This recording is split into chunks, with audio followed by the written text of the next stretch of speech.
welcome to episode 24, really, of Abbott and Costello Meet the Podcast. I'm Jerry Shario, and as usual, I get to introduce to you the guy who is to blame for all of this stuff, Nick Santamaria. Is it yes or is it no? Do you love me? Do you hate me? Should I stay or should I go? Sorry, but when we right?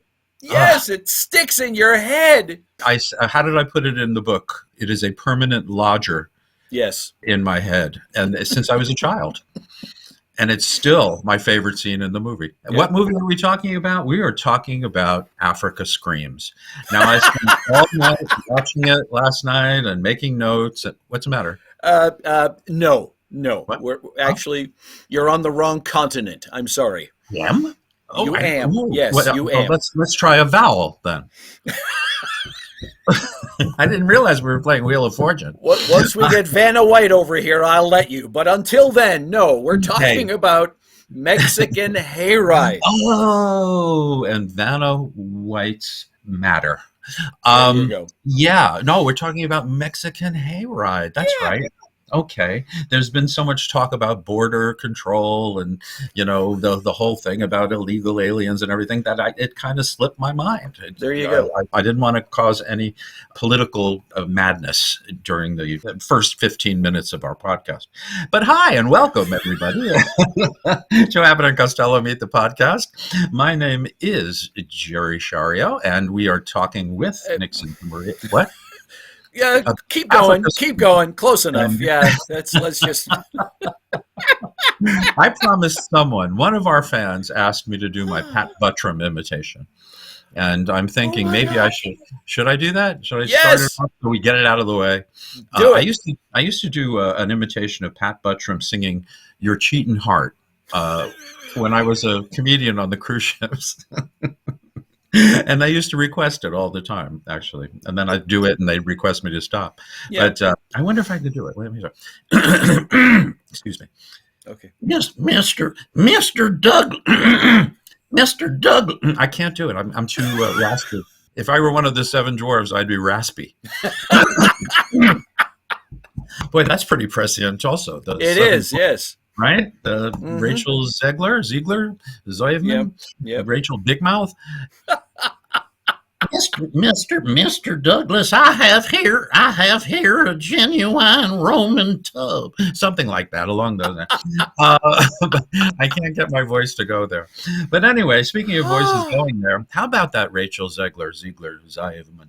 Yes. How about her? Yeah. How to win friends and influence people. Yes. That's just the thing you want to do when you have a big movie about to open, alienate a large percentage of the population. Yeah. And what I'm realizing is, and this is going to be dated, by the way, if you're listening to this in 2029, you'll have to Google all of this. But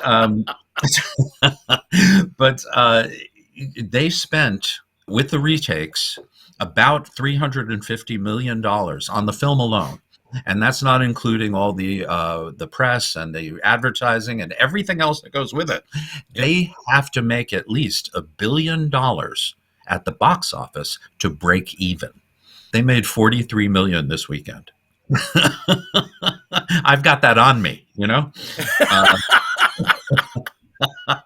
It's crazy. And then you got this crazy lady, this young lunatic who's spouting off at the mouth with politics.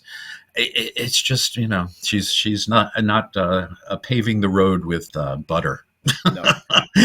She's not sliding into success with this. So anyway, that's a good lesson to all of you who are listening, all of you who are looking to get your break. And once you get your break, don't break it. Okay, so enough breakdancing. Let's talk about Mexican Hayride. Yes. Huh? Yeah. Ow! Ooh, I just found the needle. Okay, so Mexican Hayride, 1948. I compare Mexican Hayride to Shemp Howard. Okay. Ask me how. Go ahead. Gladly. Nick, how in the world is Mexican Hayride compared to Shemp Howard? Shemp replaced Curly. Mexican Hayride came after Abbott and Costello Meet Frankenstein.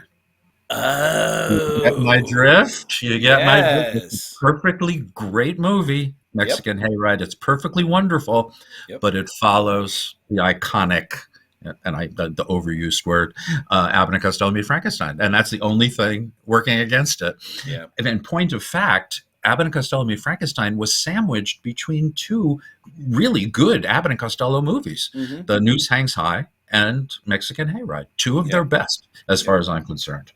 And I know you like this one too, Mexican Hayride, Oh correct? yeah. Oh yeah. It's been on my favorite list for a long, long time. Yeah, it's funny that you mentioned it before we went on the air, Yes. that Matthew Conium brought up the fact that it's not on anyone's top 10 in our list in the back of our book, Mm-hmm. which I find kind of interesting because it Yeah. really is a good movie. Mm-hmm. Maybe not a good Abbott and Costello movie, if you're looking for go bore a hole in that wall, but it is an excellent Lou Costello film with nice support by Bud Abbott. Yes. Bud Abbott's role could have been played by any number of people that I can think of, which I find kind of interesting. Mm-hmm. He's not in it very much. It's a Lou Yeah. Costello movie.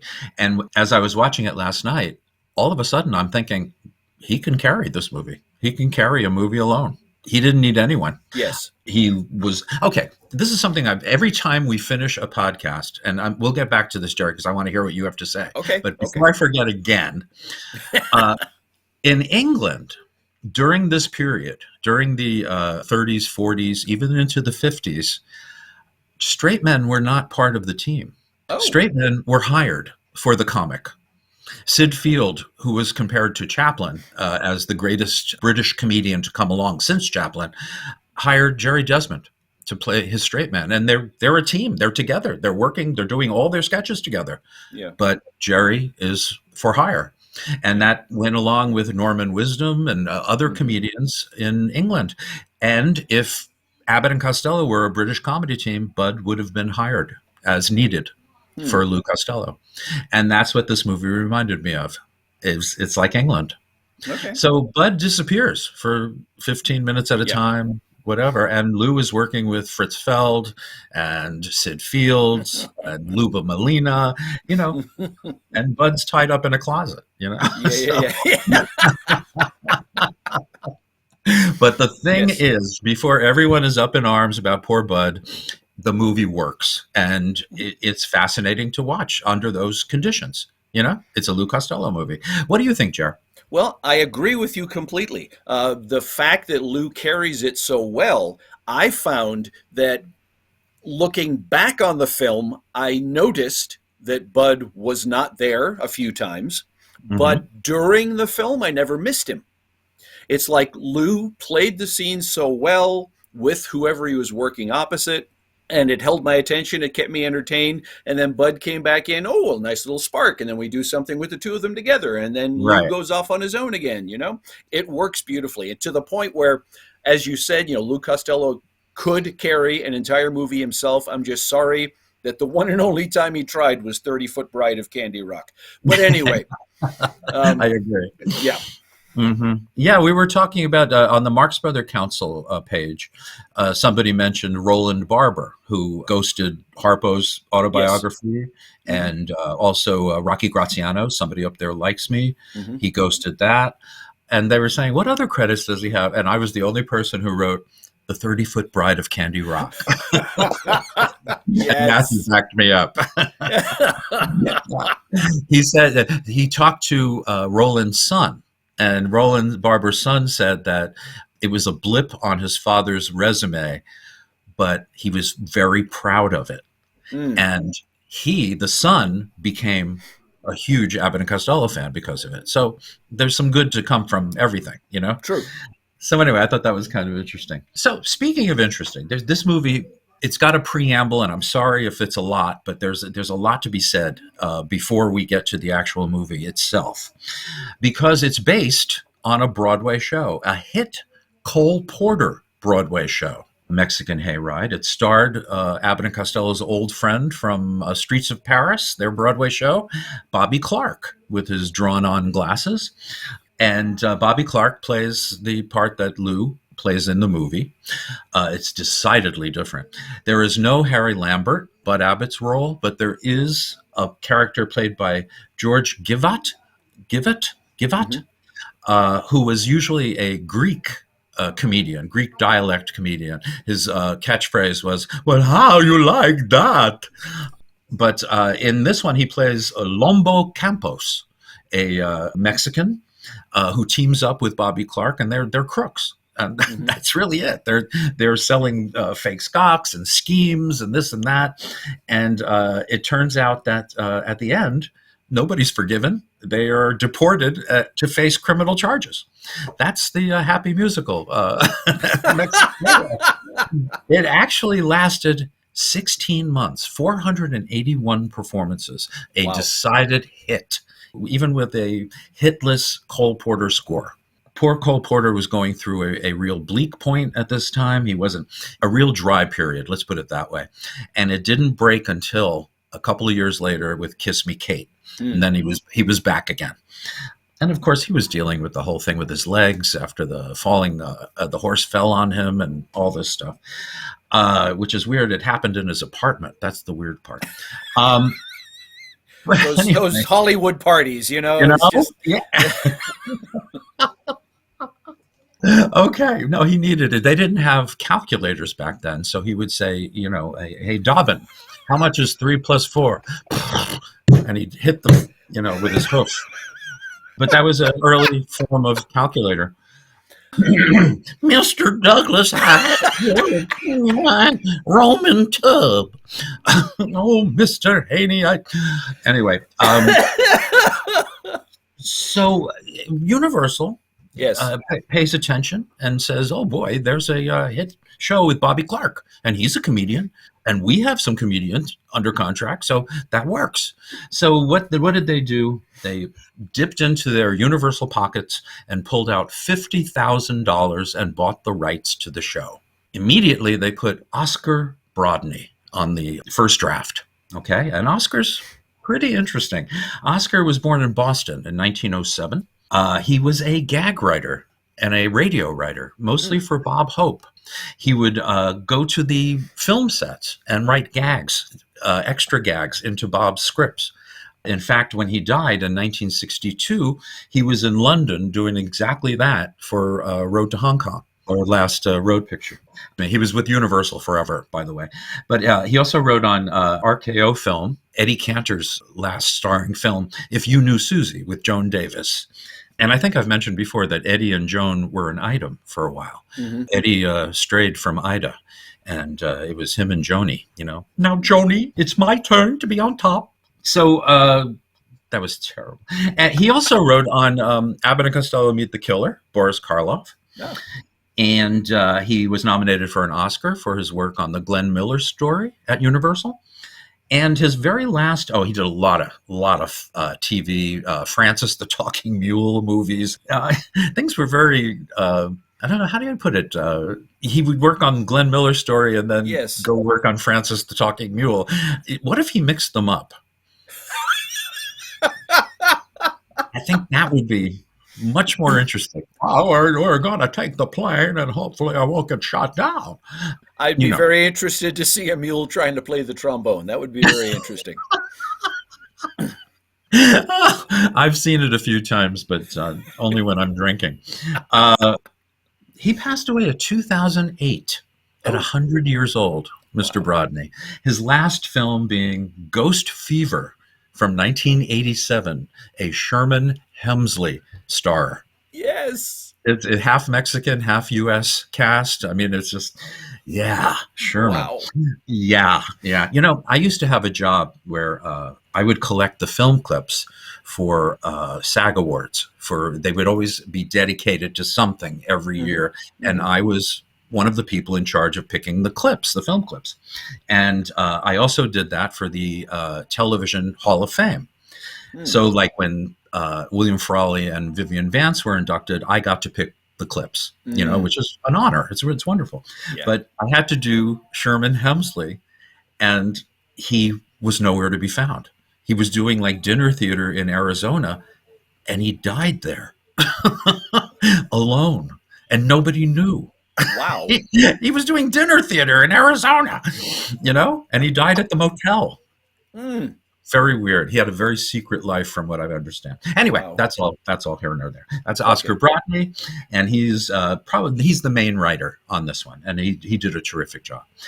He shared credit with John Grant, our friend John Grant, who added those burlesque routines into it. That really, like Jerry said, they show up like surprises, like nice surprises. Yeah. Yeah. It's kind of an enhancement to an already good movie. Mm-hmm.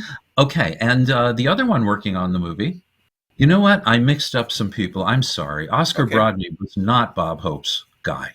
In fact, he's more interesting.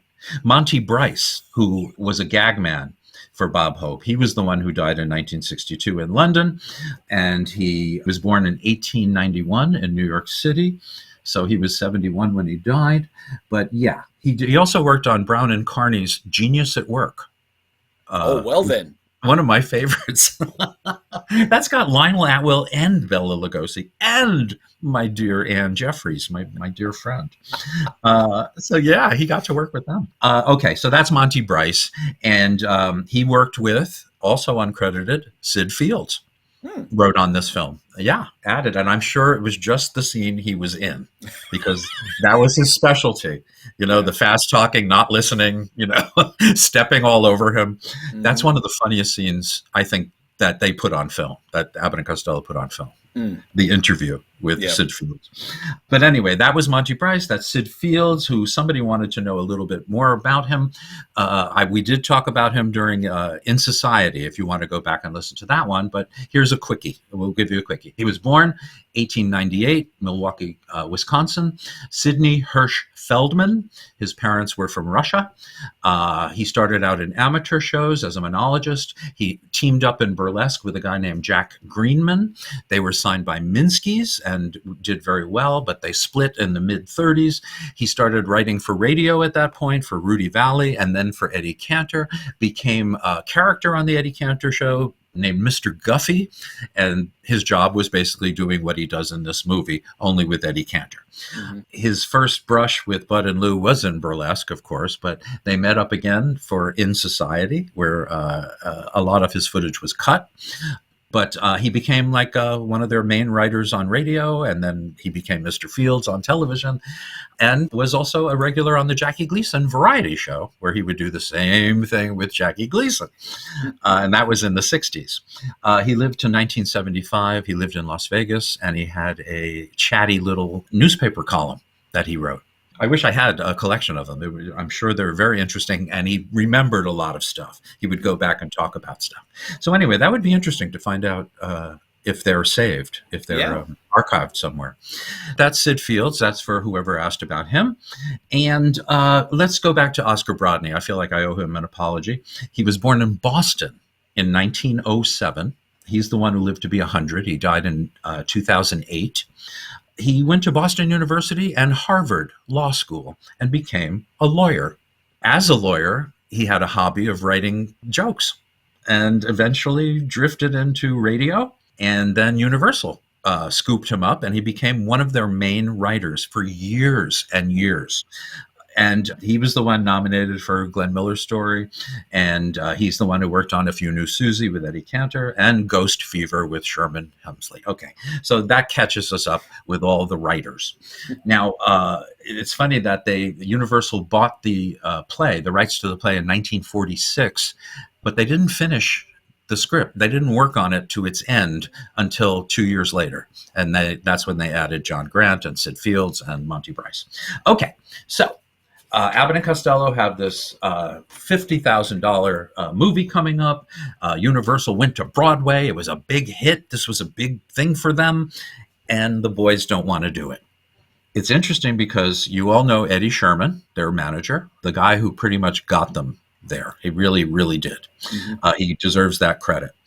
But Lou fired him before they started Wistful Widow of Wagon Gap. He felt like he upset his father enough to give him a heart attack. So Lou fired Eddie Sherman. So they are doing their own negotiations. Not a good idea. Lou is angry. They made a deal before Abbott and Costello meet Frankenstein. Now they are on top of the world again. They are in the top 3 box office moneymakers. They have new power that they can go back with.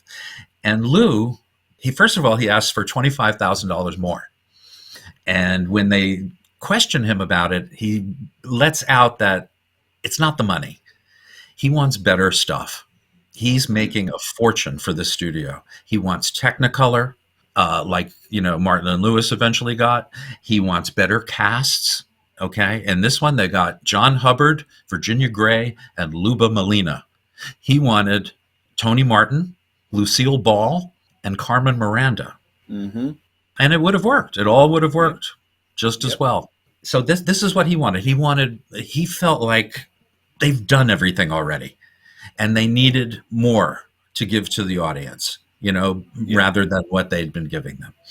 So Abbott and Costello Meet Frankenstein was the game changer. And the way this worked out, boy, Lou went to Robert Arthur, the producer, and said, we don't work past 4:00. We don't care if we're in the middle of a setup. We don't care what's going on. We walk. And they're like, no, you got to understand the schedule is made up like between 9 and 6. And if we cut off those 2 hours, we're going to be losing days. And that's going to come into thousands of dollars. And Lou's like, fine. He says, I will do as good as I always do to make this a great picture. But we leave at 4:00. And he doesn't want to hear anything else. Okay. Mm-hmm. Unless they come to him and say, okay, we're going to put another $1 million in the budget and we're going to make this color and we're going to get some really named stars. Then they went to Bud, hoping that he would be on their side. Yeah. And he said, no, I don't care about the extra money. The script stinks. And we're leaving at 4:00. So no help from Bud either. Yeah. So they hired an assistant director just to keep an eye on Bud and Lou to see if they're sabotaging the production. This is the whole thing between the executives and the stars. It's like one doesn't appreciate the other. Yeah. The stars wouldn't have their fortunes or their fame without the studio, but the studio wouldn't have anything without the talent. Mm-hmm. So it's a catch-22 here, and they're butting heads, and boy, do they need Eddie Sherman at this point. He was a negotiator, that no doubt about that. So interesting way to start a movie. Turns out that they stayed. They went home probably 10 days before 4:00, and sometimes they were sick. Bud had an injury, a shoulder injury, but this was the third or second most expensive movie Universal made that year. They went over, if you remember their last contract, they weren't supposed to go over $800,000. This was over $1 million in the budget. And boy, it looks it too. It's a really nice looking movie, isn't it? Oh yeah. It's gorgeous. It's gorgeous. Director of photography, the DP, Charles Van Enger, the shadows, and just absolutely gorgeous. So anyway, this is how they went into it. And, everybody, got out of it okay. They went over budget. They went over time a little bit. But the movie, they made twice what they spent on it at the box office. It was their third biggest moneymaker at Universal. Okay, so here we are. Mexican Hayride. Yes. And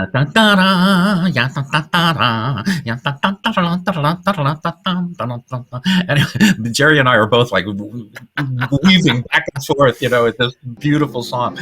Maybe we can play some of that.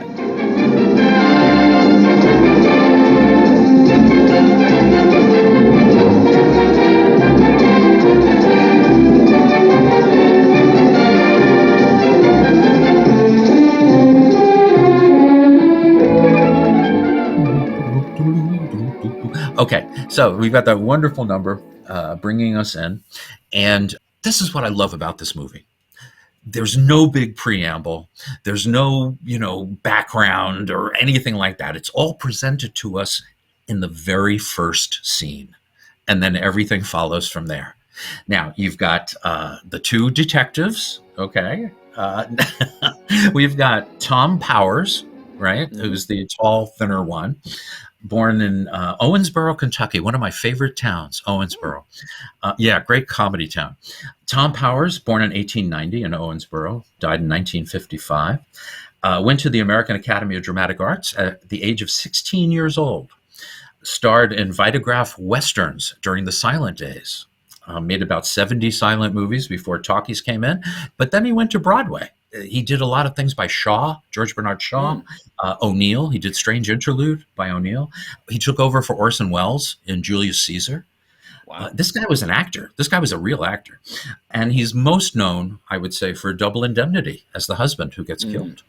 Spoiler alert. Like everyone doesn't know that. Yeah. But more interestingly is his partner, who looks a little bit like Lou. It's Pat Costello. It's Lou's older brother by 3 years. Very close family. My buddy Bill Lewis, I know he's not listening to this, but Bill Lewis told me that the very first celebrity he met when he moved to Los Angeles was Pat Costello. And I didn't want to hear about anyone else. I just wanted to hear, really? What did he say? Did he say anything? Anyway, you never get much from people, when they recount things that happened years ago. Yeah. But anyway, Pat Costello was born in 1903. Guess where? Somewhere in New Jersey. Yes, you're close. Maybe Patterson. Perhaps? Patterson. Yeah. In fact, I think Pat is short for Patterson. There you go, Patterson Costello. Yeah, it makes sense. So Pat Costello, born in 1903, was Lou's stunt double for a few years before he got too old to do that. But Universal advertised this as his first film, and that's not true. He worked at Monogram with the East Side Kids. He did a couple of those movies. He worked in a couple of the Bela Lugosi movies at Monogram.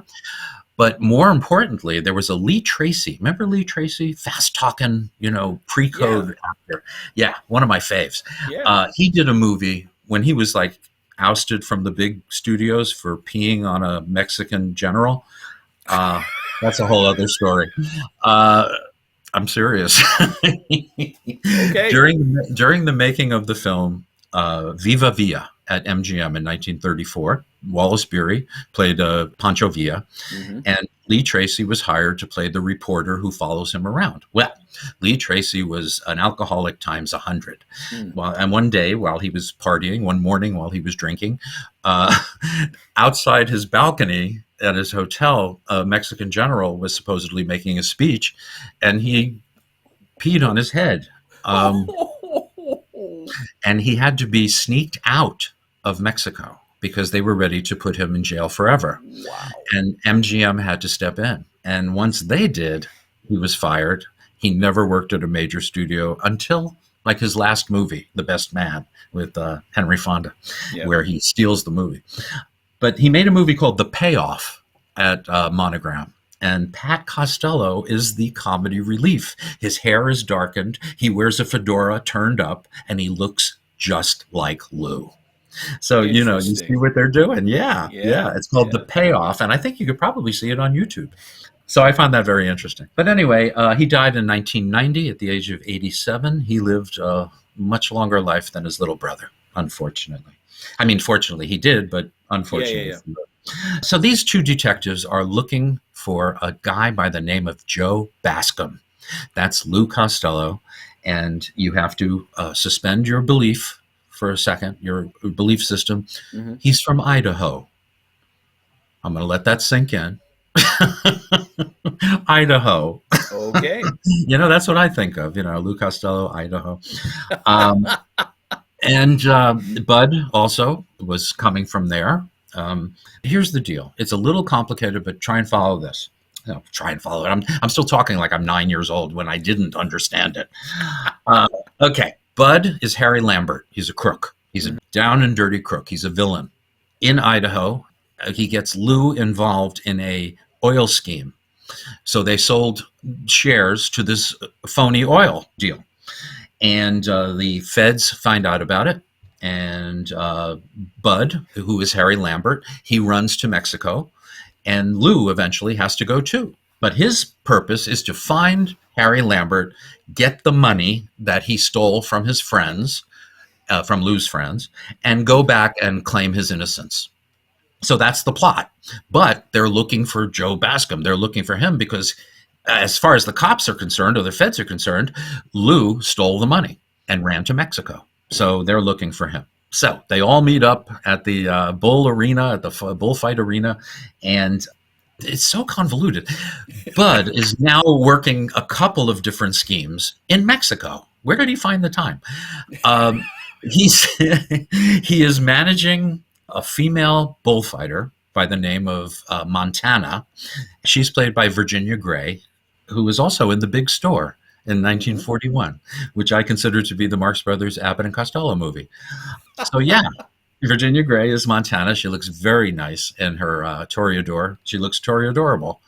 And I think that's a Popeye cartoon, Toreadorable.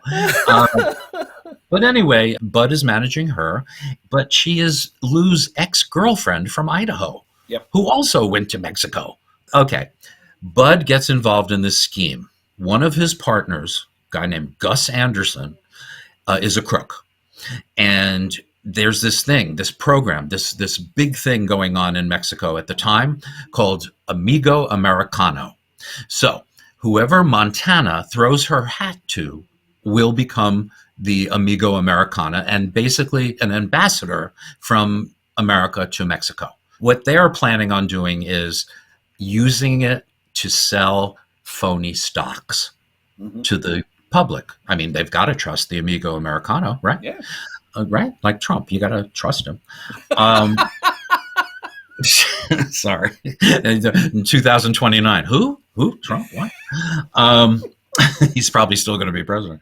But anyway, they plan on her throwing the hat to Gus Anderson, and then everybody's in business again. Okay, everybody's making money. But before she could throw the hat at Gus Anderson, she sees Lou, Joe Bascom, who she is still angry at, who she still thinks stole all that money, and she throws the hat at him, hits him in the head, he falls backwards, but he is now the Amigo Americano.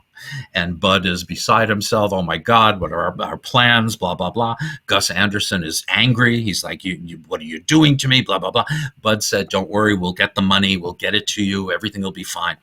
That's where we're set up. And there is a scene now where the two policemen, Tom Powers and Pat Costello, encounter Lou with the local police.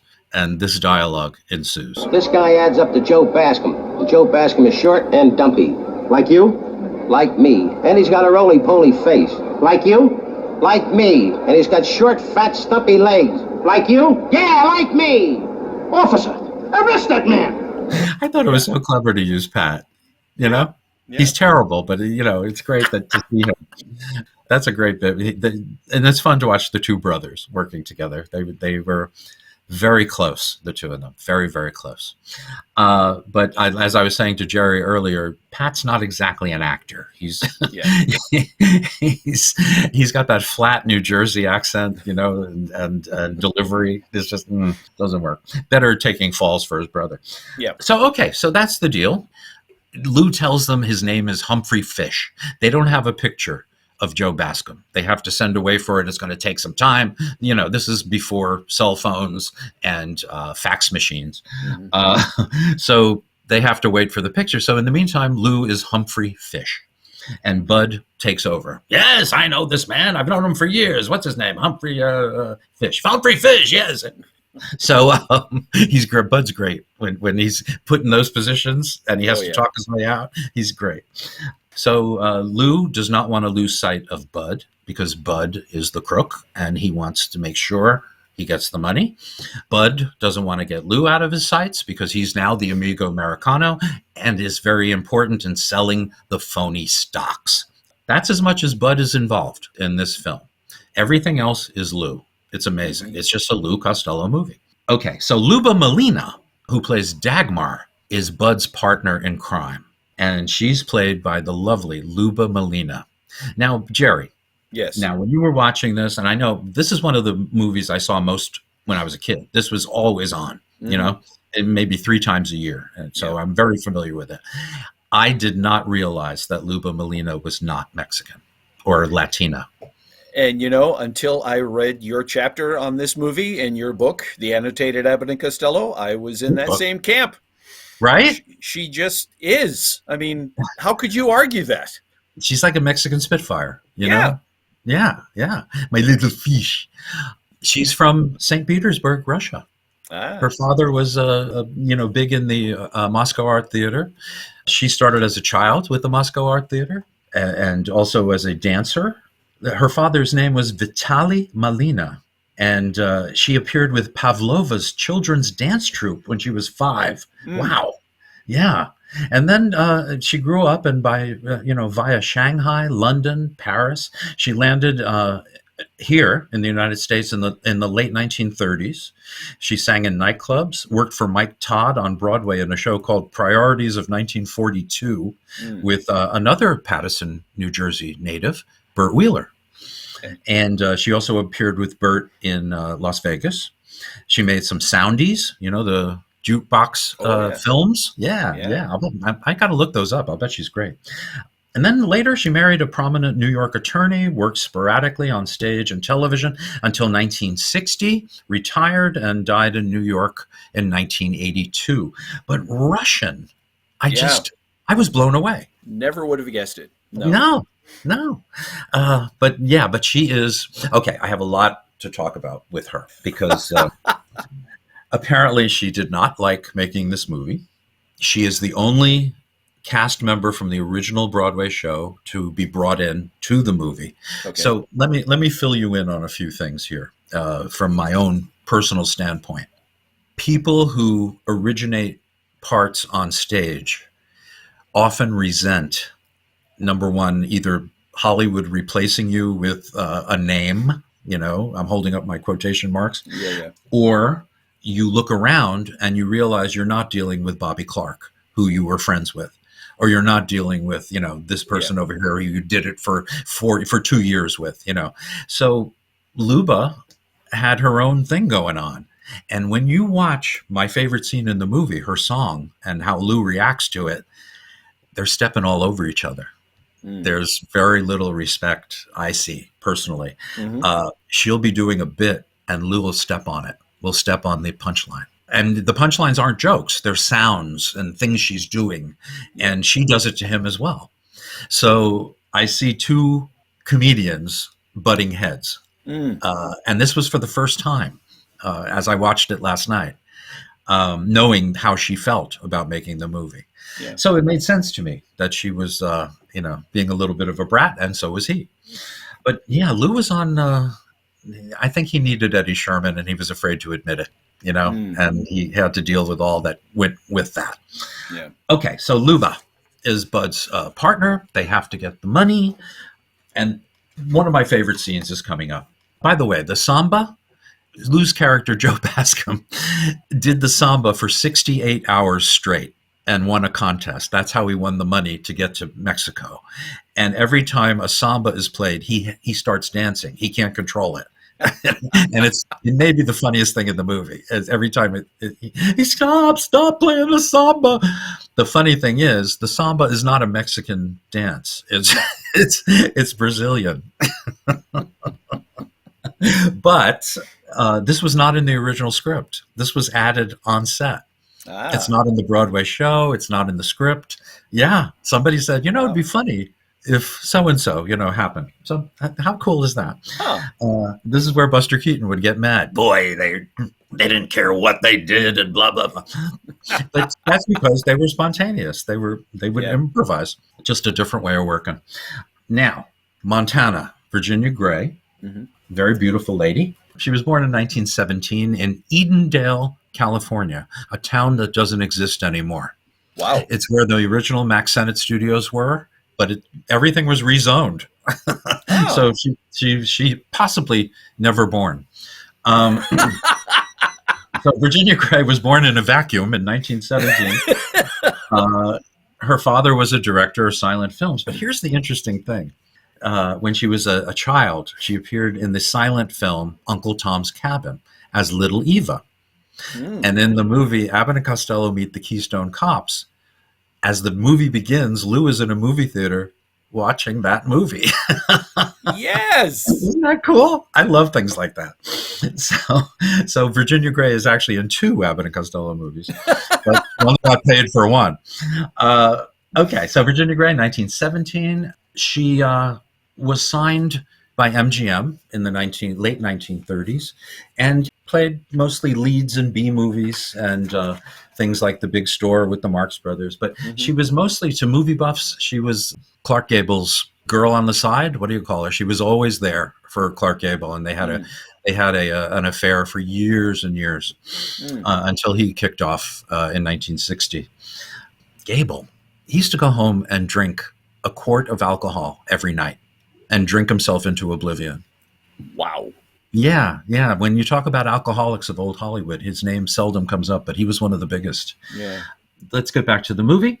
So these are the guys that have to get the money from Lou after he sells the phony stocks for them. Lou is taking his job very seriously as the Amigo Americano. He's given a sales force to sell his phony stocks, and they are all beautiful women. Sales force. And he keeps Bud tied up in the closet because he has to keep an eye on Bud.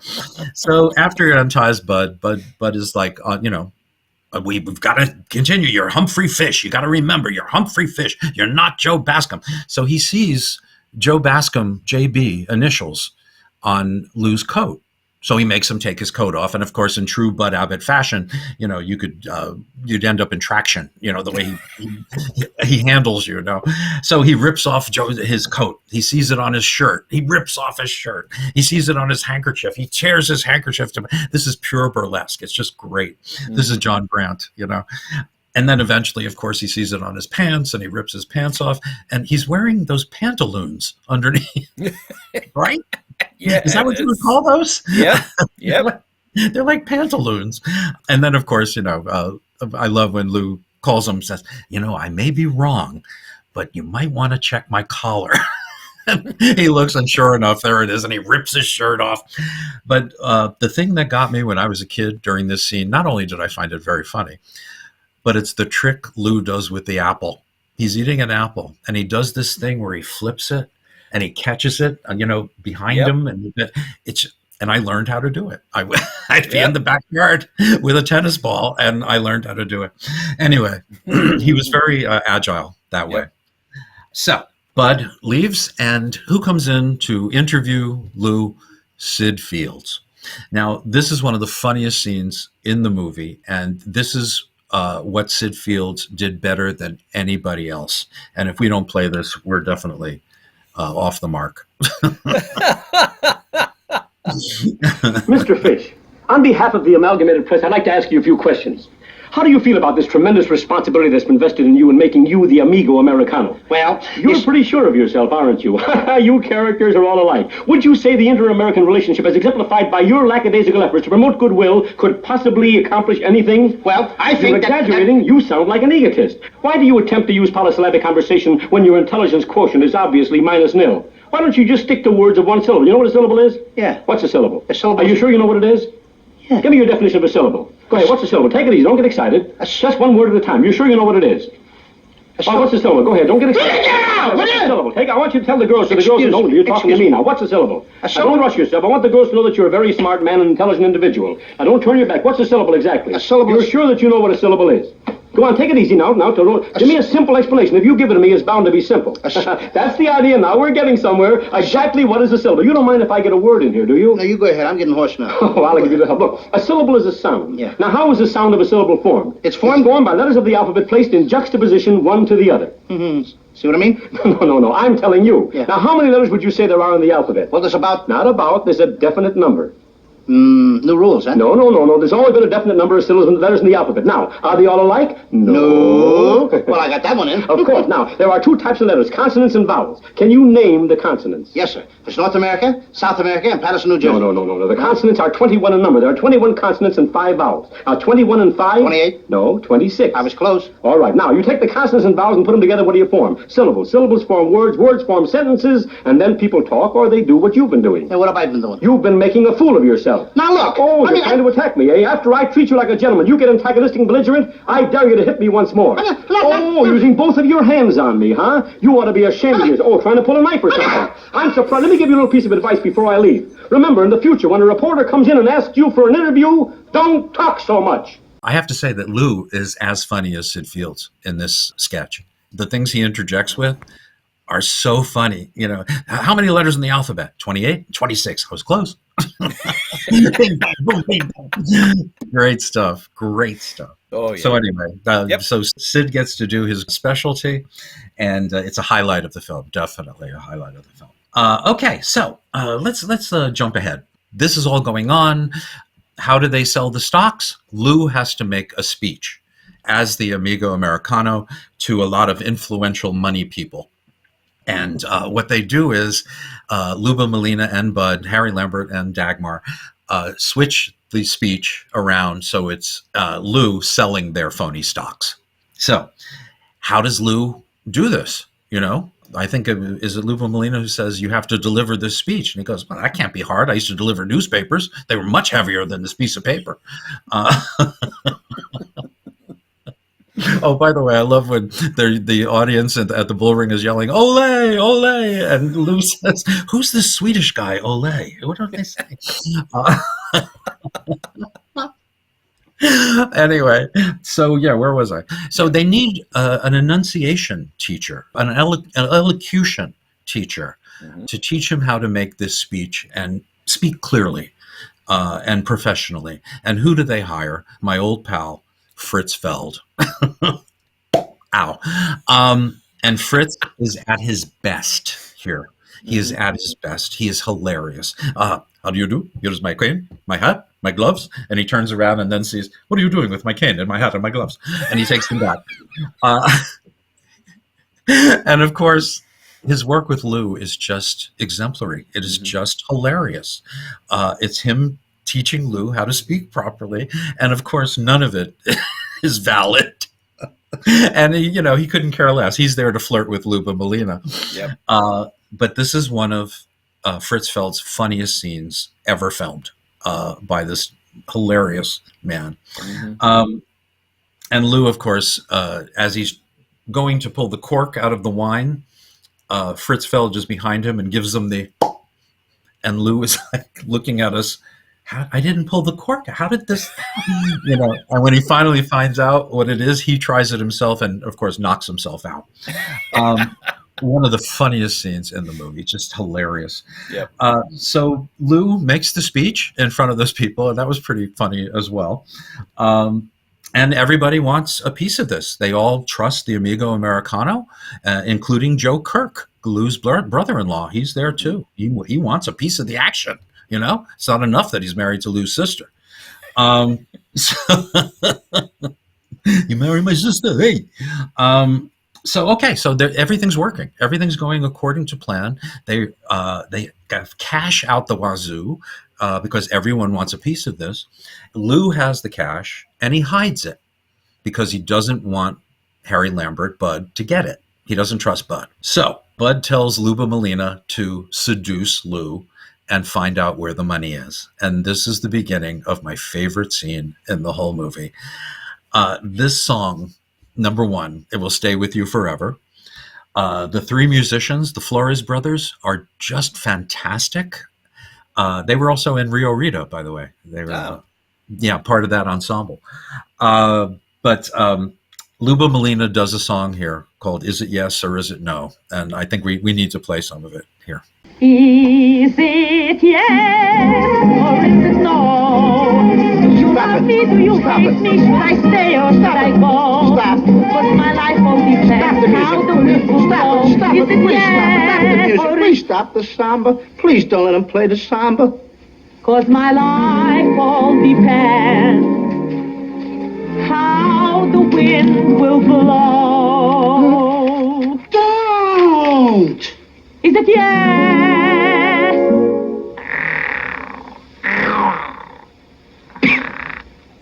Or is it no?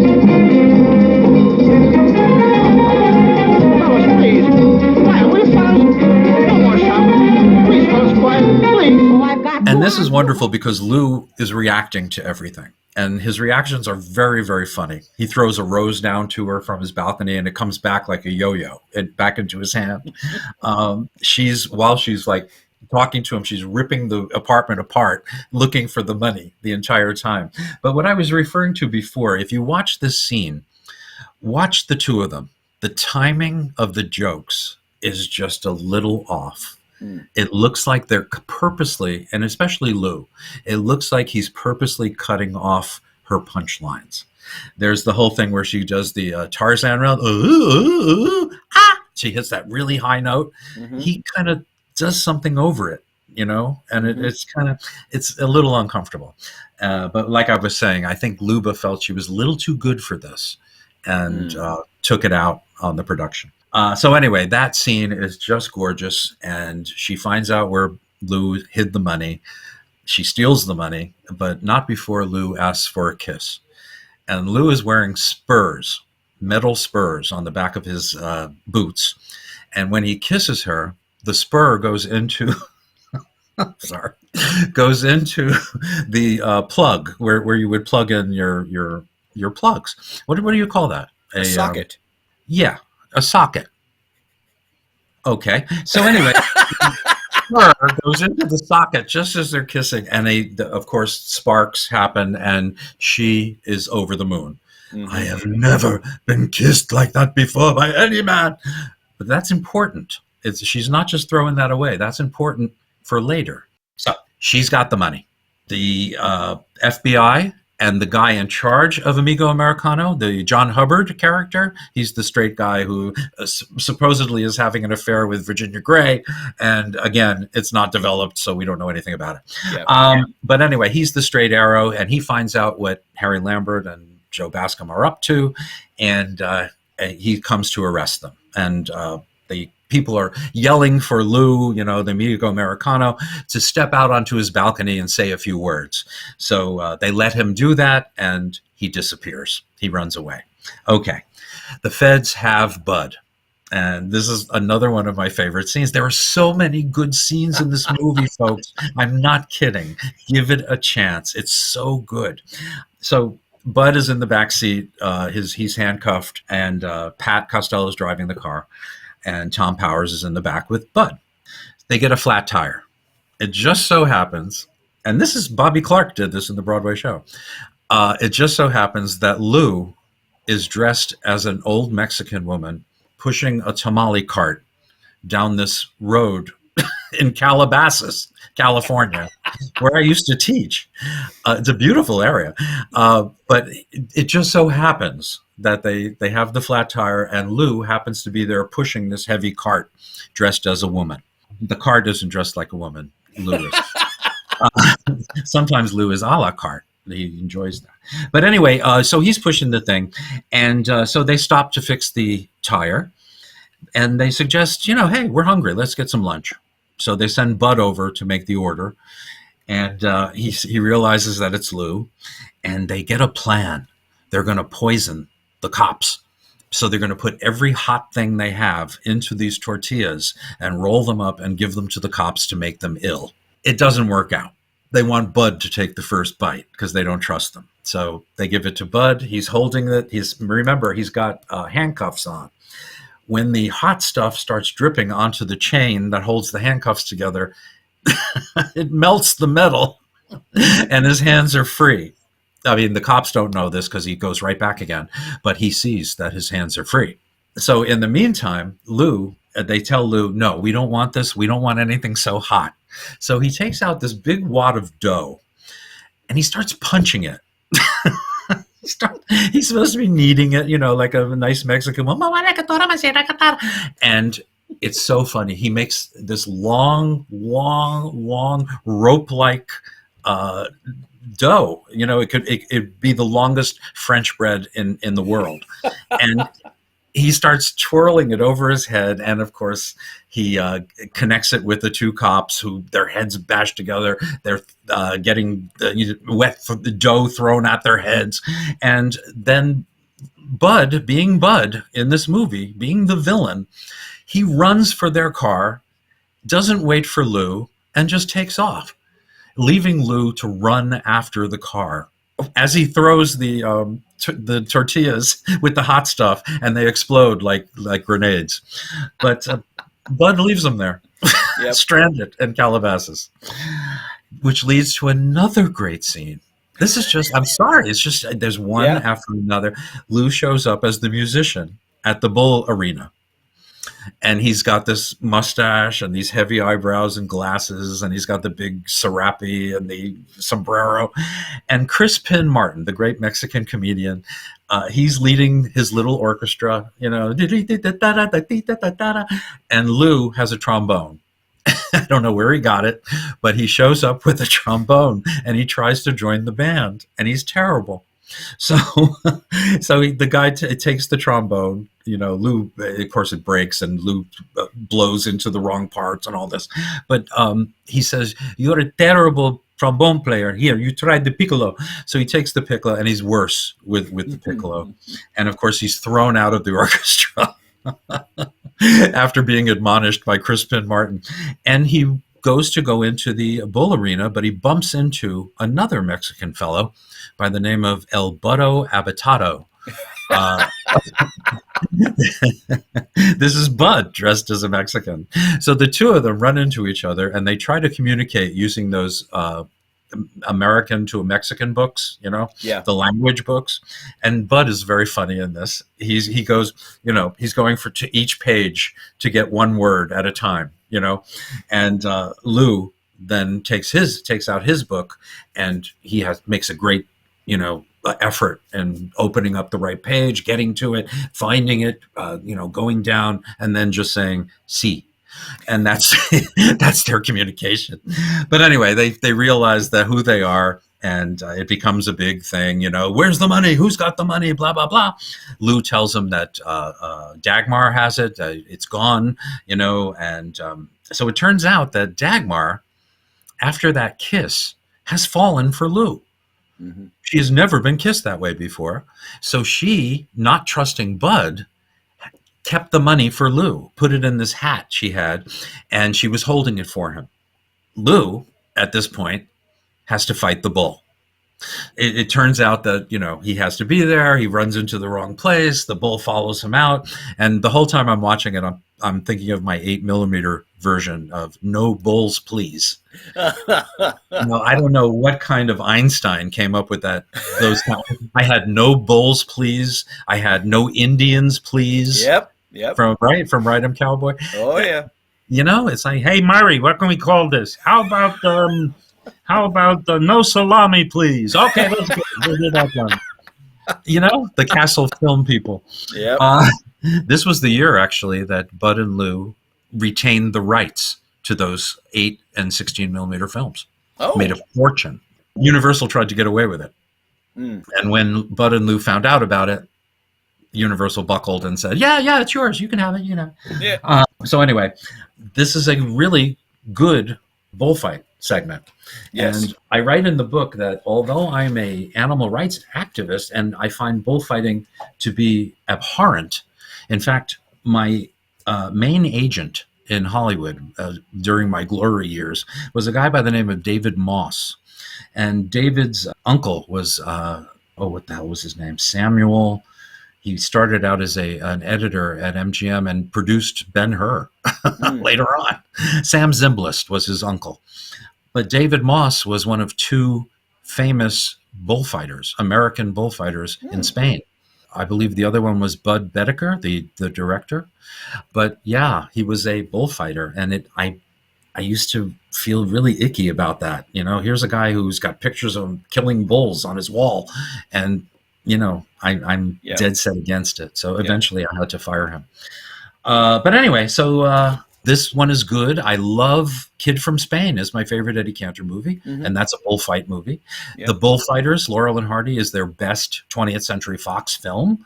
You know, their last American film. And there was another one I can't remember. The Three Stooges. Sappy Bullfighters, which was their last with Joe Besser, but the original What's a Matador with Curly. So those I love bullfighter comedies. I don't know why. But this one stands out, and of course they play the samba at one point, and not only does Lou do the dance, but the bull actually does the dance. And at one point his eyes cross, the bull's eyes cross when Lou tries to hypnotize him and grab the hat. She throws the hat with the money, hoping that Lou will get it, but it ends up on the horn of the bull. Yes. Of course, Lou, in pure Lou speak, look, the hat, it's over there on the big thing that's coming out of the thing. You mean the horn? Oh, boy. Anyway, so, okay. Lou gets butt in the butt, and he flies up to audience level, and he sees John Hubbard and says, "Here's the money, here, we're innocent." Boom, he throws it. John Hubbard gets the money back, and the final scene is everybody getting exonerated. With the return of the money, that means Joe Bascom can go back to being Joe Bascom. He's innocent. And Dagmar and Harry Lambert, Bud, they are also forgiven because the money has been returned. And it didn't happen that way in the play. But the final thing is they're in a cart, a mule-drawn cart, and Bud is driving, and he has a little portable radio next to him. I think it was the one they won in Who Done It. It plays anywhere. Anywhere. So he turns it on, and what plays? The samba. And Lou is just about to go in for the kiss, and he has to dance away because he can't help it. And we fade out. The end.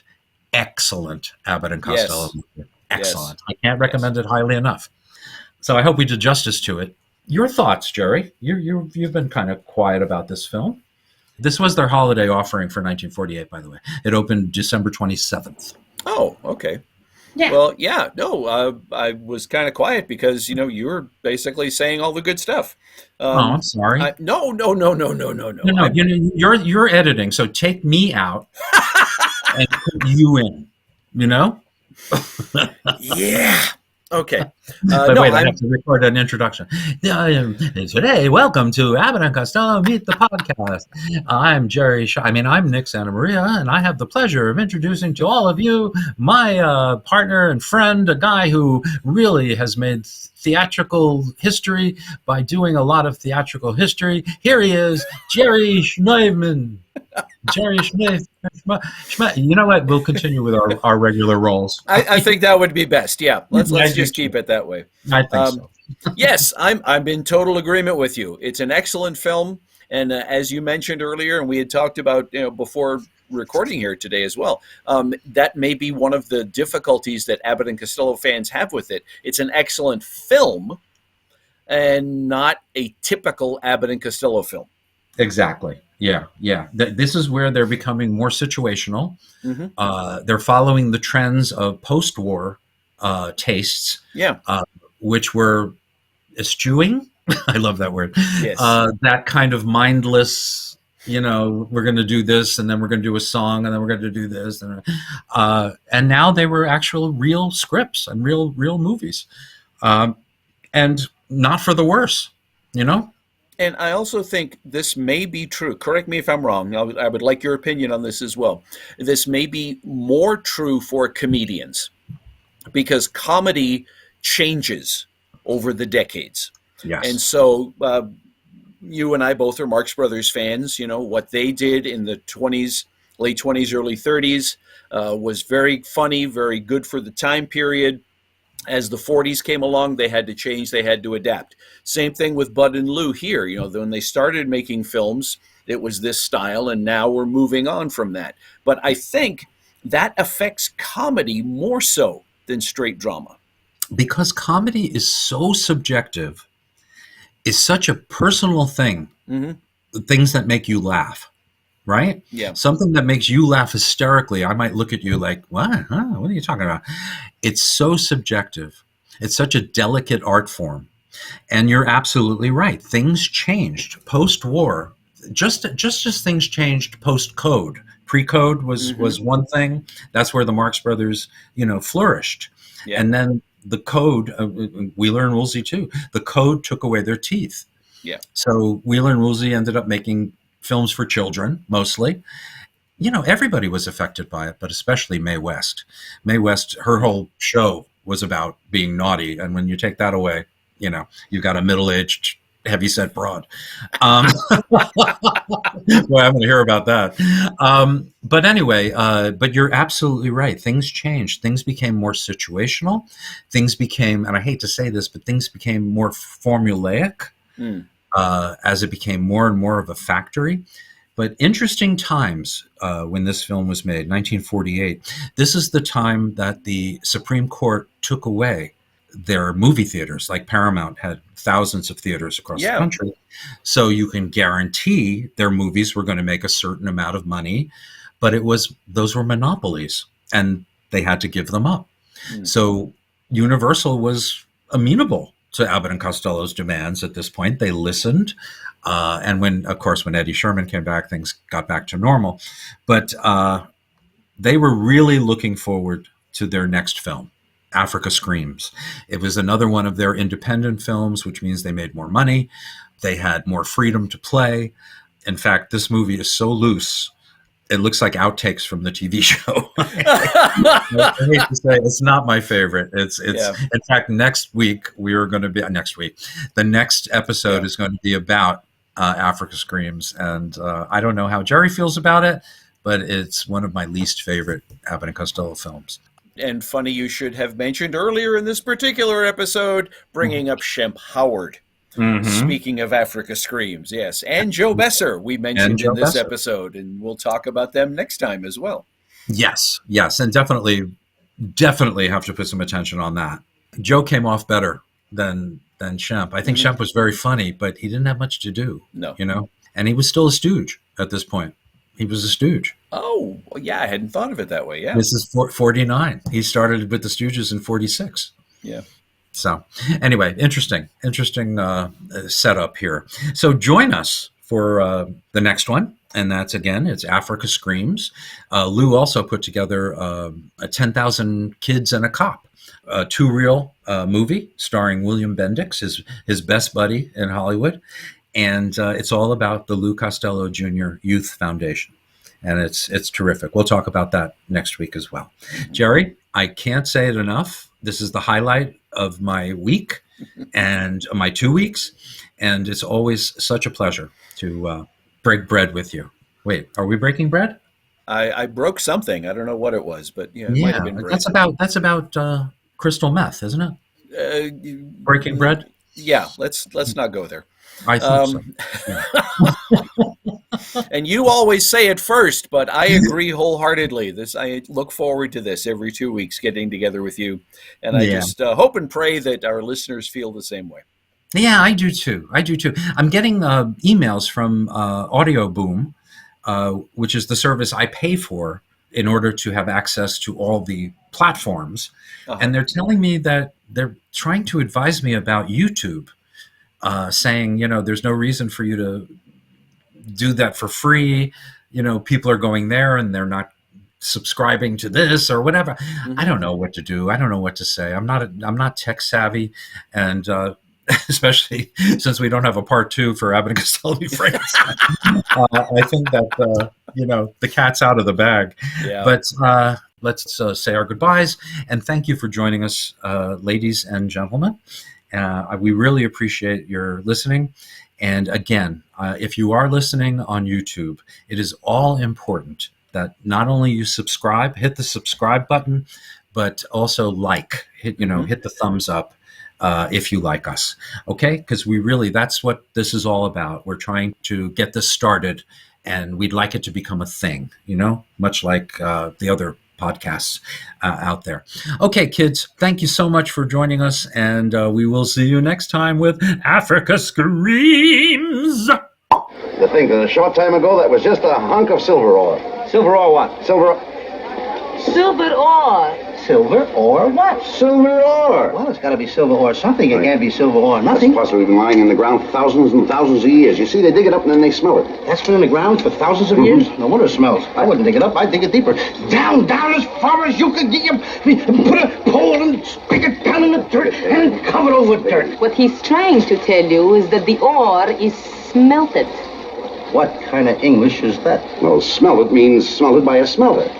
When a smelter melts, it smells. Now, does that penetrate? I'm getting a whiff of it. Then after it's smelted down, It's made into these beautiful ornaments by a smith.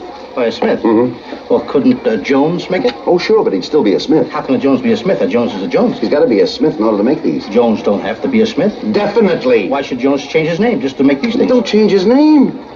Didn't you ever go to school, stupid? Yes, sir, and I come out the same way. That's what I thought. I used to go to school. Now, look. You take a shovel, you go down into the mine. You locate the mother lode. Then you strike the vein. Just a minute. And that's... Don't go no further. What? I've had enough of you. What do you mean? Now listen, you. I didn't mind it when you told me that a guy had to change his name from Jones to Smith to make this kind of stuff. Ooh. And I didn't mind it when you said to me that it was silver ore and you refused to finish the sentence. And that goes for you, too. Now, here. I didn't mind any of that kind of stuff. Take it easy. But when you say to me that I have to go into a mine with a shovel and hit my mother in the vein while she's carrying a load, that is going too far.